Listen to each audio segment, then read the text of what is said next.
नमस्कार। जब हम बुखार के बारे में सोचते हैं तो मन में क्या आता है? शायद थर्मामीटर पर बढ़ता हुआ एक नंबर जो बताता है कि शरीर में कुछ ठीक नहीं है। लेकिन क्या हो अगर ये सिर्फ एक लक्षण ना हो? क्या हो अगर ये असल में एक कोड हो, एक सीक्रेट मैसेज जो शरीर की बहुत गहरी, बहुत पुरानी बीमारियों की तरफ इशारा कर रहा हो? ये सवाल थोड़ा गहरा है, इस पर सोचिएगा। आज की जो बड़ी बड़ी क्रॉनिक बीमारियां हैं ना, क्या हो अगर उनकी जड़ किसी बहुत पुराने अनसुलझे या शायद अनदेखे बुखार में छिपी हो? एक ऐसा बुखार जो कभी आया था, चला गया, लेकिन अपने पीछे तबाही का एक पूरा नक्शा छोड़ गया। तो चलिए इस रहस्य की पहली परत खोलते हैं।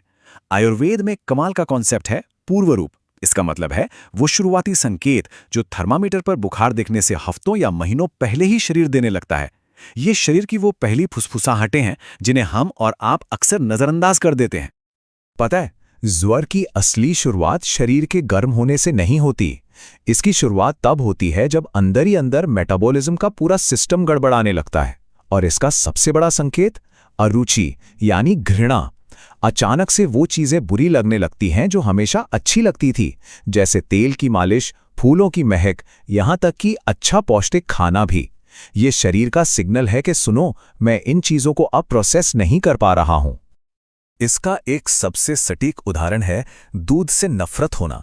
जरा सोचिए, एक मैमल यानी स्तनपायी के लिए दूध से नफरत करना कितना अननेचुरल है, खासकर बच्चों में। ये एक बहुत बड़ा रेड फ्लैग है कि शरीर का जो बेसिक सिस्टम है वो कमजोर पड़ रहा है। आयुर्वेद कहता है कि ऐसे में जबरदस्ती मत करो, बल्कि पके हुए भोजन के जरिए धीरे धीरे दूध को सिस्टम में वापस लाओ, ताकि शरीर और दिमाग का पैटर्न सुधर सके। और ये सिर्फ किताबी बात नहीं है, ये एक असल केस की कहानी है। एक लड़की जो 1 चम्मच दूध को छूती तक नहीं थी, सही तरीके और धैर्य के साथ उसका अभ्यास बढ़ाने पर वही लड़की 1.5 लीटर तक दूध पीने लगी। ये दिखाता है कि शरीर की खोई हुई ताकत को वापस पाया जा सकता है। अब बात सिर्फ खाने पीने की अरुचि तक ही नहीं है। ज्वर को आयुर्वेद में रोगों का राजा कहा गया है। ये एक ऐसा मास्टर डिजीज है जो सिर्फ शरीर पर नहीं, बल्कि हमारे मन की, हमारी चेतना की जो बेसिक क्षमताएं हैं, उन पर सीधा हमला करता है। ये 4 चीजें छीन लेता है। सबसे पहले हर्ष यानी जीवन का आनंद, जीने की खुशी। फिर ये हमला करता है बुद्धि पर, यानी सोचने समझने की शक्ति पर। फिर छीनता है बल यानी शारीरिक और मानसिक ताकत। और आखिर में वर्ण यानी चेहरे की चमक, त्वचा की कांति। जब ये चारों चीजें कम होने लगे तो समझ लीजिए कि ज्वर सिर्फ शरीर में नहीं, बल्कि आपके वजूद के केंद्र पर हमला कर रहा है। और यहीं से ये कहानी सीधे आज के समय से जुड़ जाती है। अक्सर एक पुराना, ठीक से इलाज ना किया गया ज्वर वो पूरी तरह जाता नहीं है। वो एक भूत की तरह शरीर में ही रह जाता है। और यही भूत बाद में चलकर आज की मॉडर्न क्रॉनिक बीमारियों का रूप ले लेता है। जब कोई मरीज आकर डॉक्टर से कहता है ना, डॉक्टर साहब, पहले मुझ में बहुत एनर्जी थी, दिमाग भी तेज चलता था, मैं खुश रहता था, लेकिन अब सब कुछ चला गया है, तो मॉडर्न मेडिसिन शायद इसे डिप्रेशन या क्रॉनिक फैटिग सिंड्रोम कहेगी। लेकिन आयुर्वेद के चश्मे से इसका सीधा साधा निदान है जीर्ण ज्वर। ये उसी पुराने अनसुलझे बुखार का नतीजा है। तो ये कनेक्शन देखिए कितना सीधा है। जिसे आज हम क्रॉनिक फटीग कहते हैं वो असल में बल की हानि है। जिसे हम ब्रेन फॉग कहते हैं वो बुद्धि की हानि है। और जिसे डिप्रेशन का लेबल दिया जाता है वो हर्ष की हानि है। नाम भले ही नए हो गए हों, लेकिन जड़ वही प्राचीन है, ज्वर। अब हम इस कहानी की सबसे गहरी और शायद सबसे चौंकाने वाली परत पर आ रहे हैं। क्या बुखार और कैंसर जैसी भयानक बीमारी के बीच कोई रिश्ता हो सकता है? आयुर्वेद के हिसाब से हाँ, बिल्कुल हो सकता है। और इसकी चाबी छिपी है ज्वर के सबसे खतरनाक रूप को समझने में, जिसे कहते हैं सन्निपात ज्वर।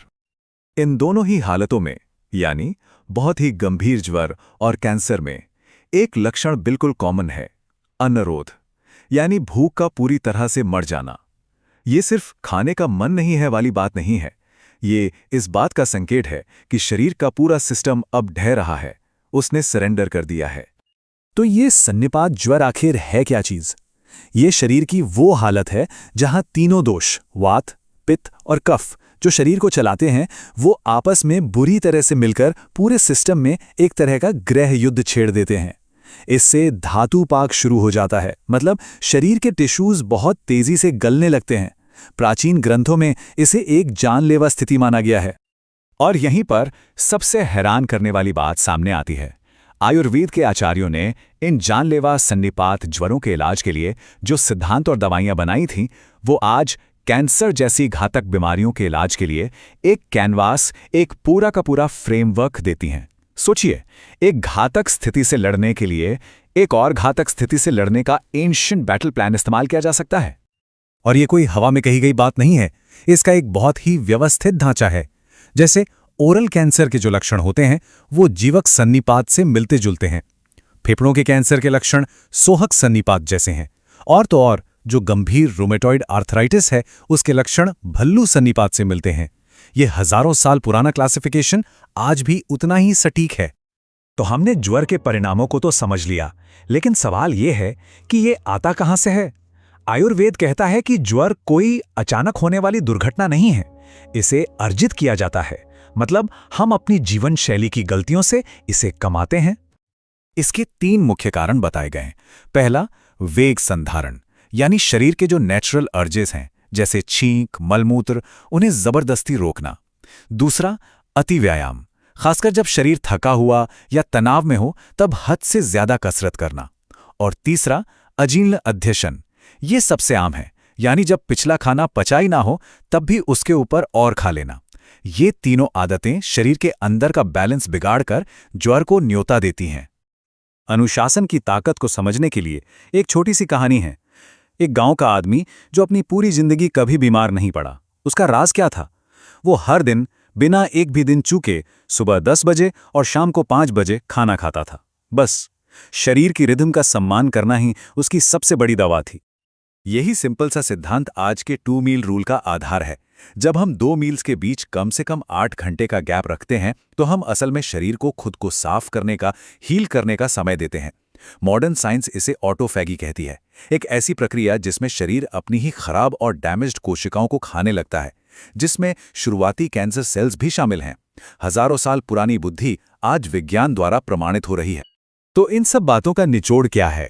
मकसद कोई नई जादुई गोली या नुस्खा बताना नहीं है। मकसद है सेहत को देखने का एक नया नजरिया देना, एक नया लेंस देना, जिससे हम अपने शरीर की आवाज को बेहतर ढंग से सुन सकें और समझ सकें। ये ज्ञान एक नए चश्मे की तरह है, जिससे हम हर बीमारी में ज्वर के उस एक धागे को देख सकते हैं जो उसे जोड़ता है। तो 4 बातें हैं जो याद रखने वाली हैं। पहला, सिर्फ लक्षण नहीं, उसके पीछे की जड़ को देखो। दूसरा, शरीर की शुरुआती फुसफुसाहटों यानी पूर्वरूप को डिकोड करना सीखो। तीसरा, गंभीर बीमारियों को समझने के लिए सन्निपात के फ्रेमवर्क का इस्तेमाल करो। और चौथा, किसी भी दवा से पहले अनुशासन को अपनी पहली दवा बनाओ। और अब अंत में ये सवाल आपके लिए है। जरा रुक कर सोचिए, पिछले कुछ समय में आपके शरीर ने आपको कौन से छोटे छोटे सूक्ष्म संदेश भेजे हैं जिन्हें शायद आपने अनसुना कर दिया। हो सकता है जवाब वही कहीं छिपा हो।